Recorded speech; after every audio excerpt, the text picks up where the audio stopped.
Je vous rappelle que nous sommes depuis 8h30 ici au Collège des Bernardins pour parler de notre patrimoine religieux. Je vous rappelle que c'est le thème de notre émission, le patrimoine religieux, un bien en partage. Nous passons cette matinée interreligieuse dans votre compagnie.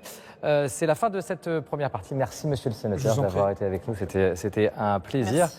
Et Aurélie, nous allons nous intéresser maintenant à une autre forme de patrimoine. On va parler du patrimoine artistique avec cette question: l'art sacré est-il une affaire de foi? Est-ce qu'il faut être nécessairement croyant pour restaurer ou créer des objets religieux? Audrey Lasblaise a rencontré 7 artistes qui exercent à leur manière un art complètement différent, la calligraphie, la musique, la restauration d'icônes. Nous vous proposons de regarder ce documentaire très inspirant. L'art occupe une place particulière au cœur de toutes les religions. Depuis des siècles, artistes et artisans transmettent des savoir-faire ancestraux. Qui sont ces créateurs et héritiers de notre patrimoine religieux? S'inscrivent-ils dans la pure tradition de leur discipline ou au contraire ajoutent-ils leur touche personnelle? Quelle place occupe leur spiritualité dans leur travail artistique? Partons à leur rencontre.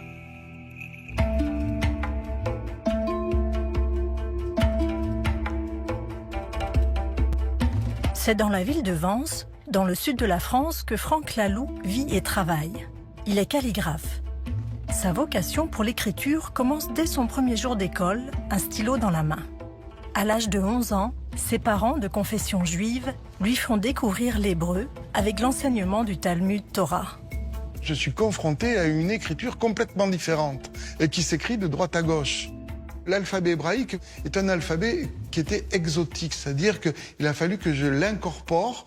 Pour un signe, on avait un autre son, les voyelles n'étaient pas notées. Donc j'étais devant un objet étrange. Et c'est cette étrangeté qui m'anime encore aujourd'hui. J'en ai fait un objet de culture et un objet aussi d'introspection, c'est-à-dire que c'est avec cette étrangeté des lettres que j'ai pu avancer tout au long de ma vie. Les lettres hébraïques sont quelque chose de tout à fait sacré chez les Juifs. Et le texte biblique est devenu quelque part le cadastre des Juifs. Le calligraphe ancestral, lui, souvent est très religieux. Donc les sophères, qui sont les calligraphes qui ne calligraphient que la Torah, eux, ils sont investis d'une terrible responsabilité. Parce qu'ils n'ont pas le droit à la moindre coquille quand ils écrivent le texte. Ils ont une sorte d'adage que s'il manque une lettre à la Torah, le monde s'écroule.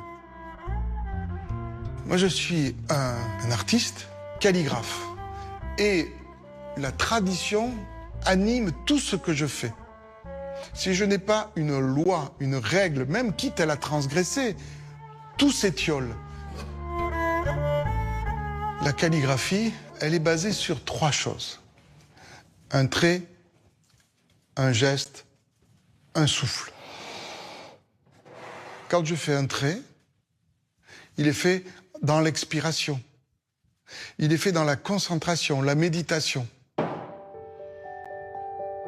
Moi qui ai eu ces aspirations spirituelles très jeunes, depuis l'âge de 14 ans, je suis dans ce questionnement, j'ai trouvé dans la calligraphie cette synthèse.